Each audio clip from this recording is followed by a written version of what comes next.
just get a quick 5-second voice check first, please. Oh, certainly. Good morning. Craig Lapsley at the State Control Centre. Thank you. One second.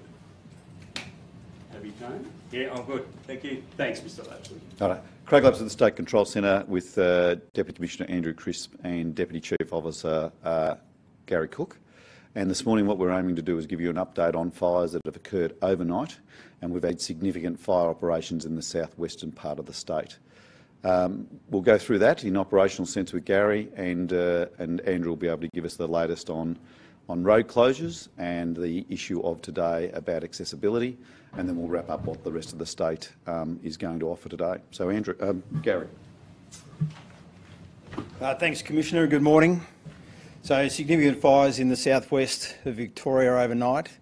Fire near Penshurst, known as the Gazette Fire, has ran pretty hard towards a community at Hawkesdale. Another fire at Garvock. Another fire at Terang, which is running towards Cobden, and another fire at Camperdown. So, in Western Victoria, significant fire, all started after dark, and therefore has been a very difficult night for crews on the ground to endeavour to pull those fires up. Those fires are still running. They are still running under significant wind with a westerly change which is now imminent. So the fire will change direction when that wind hits, and that wind is now into Western Victoria. So the direction of those fires, which are still running, will change in the next couple of hours in those locations. Thanks, Andrew. Thank you. I guess my starting message is for people down in this part of Victoria is if you've got no good reason to be down in Western Victoria, stay away. As you've heard, we've got running fires down in that particular area. We've got a number of roads closed, basically the Princess Highway from Warrnambool to Camperdown. Roads are also closed down on the Great Ocean Road, preventing people travelling north, so not the Great Ocean Road itself, but for people travelling up north into this particular fire area. Again, people, if you're trying to get into those areas, you'll come across these traffic management points with our police members and others.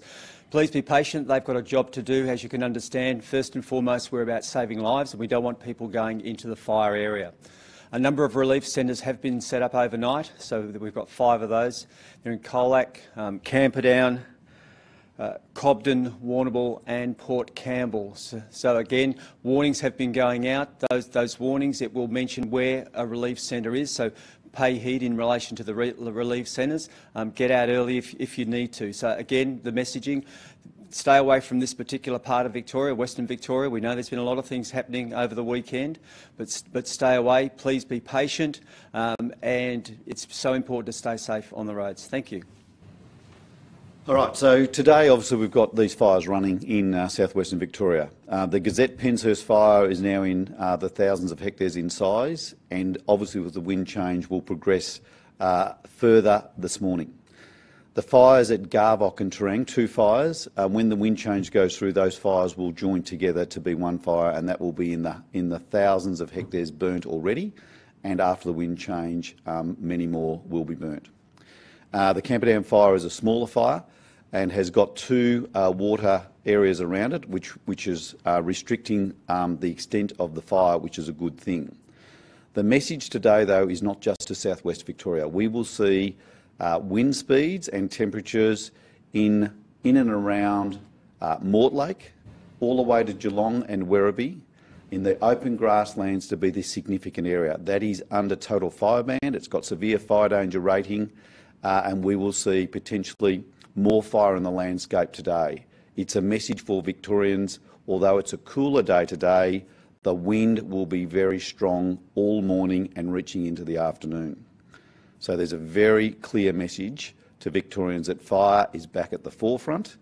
Wind and the safety issues around wind is at the forefront, and Victorians need to be very careful this Sunday.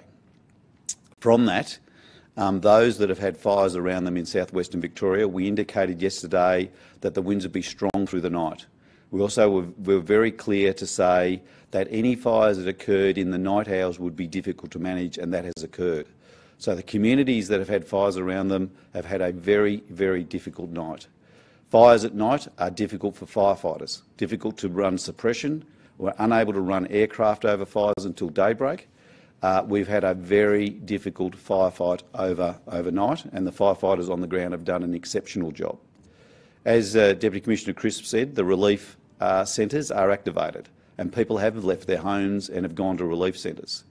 As people are moving around, we need people to register where they are. The number to ring if you are leaving or intending to leave to register yourself and your family is 1800 727 077. That is the Register Find Reunite line. You can leave your details there.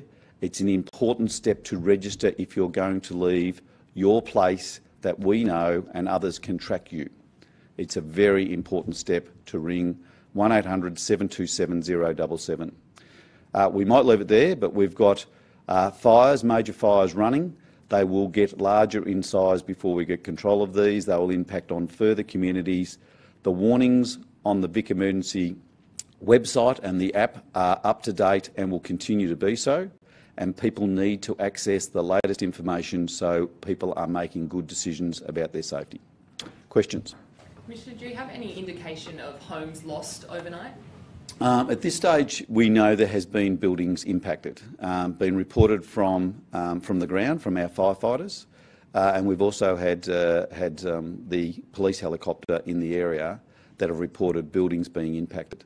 We haven't got confirmation of what those buildings are, but we know it will grow in numbers, and although it's only small numbers being reported from the ground, we believe that will be larger. In these areas, it won't only be houses though. It will be machinery sheds, it will be dairies, in some parts it's a milking area, so it will impact on the agricultural parts of rural Victoria. We'll know later as daybreak allows us to see the impacts, but there has definitely been impacts on houses, on sheds, on agricultural equipment. Is there any concern for fatalities down there? Has there been any mention? No, we don't believe at this stage that we haven't got any reports of people missing, and therefore we haven't gone there. We'd hope to think not. At this stage, there's no reason to think there is. The warnings were put out very early. The fire was obviously very obvious, and fires at night can actually look bigger than they are, although these fires are still big. So I think in those areas, open grassland, lightly forested areas, people would be aware there's fires around them, and we believe at this point in time we've got no reported injuries of any significance, nor have we got anyone missing. All right, thank you.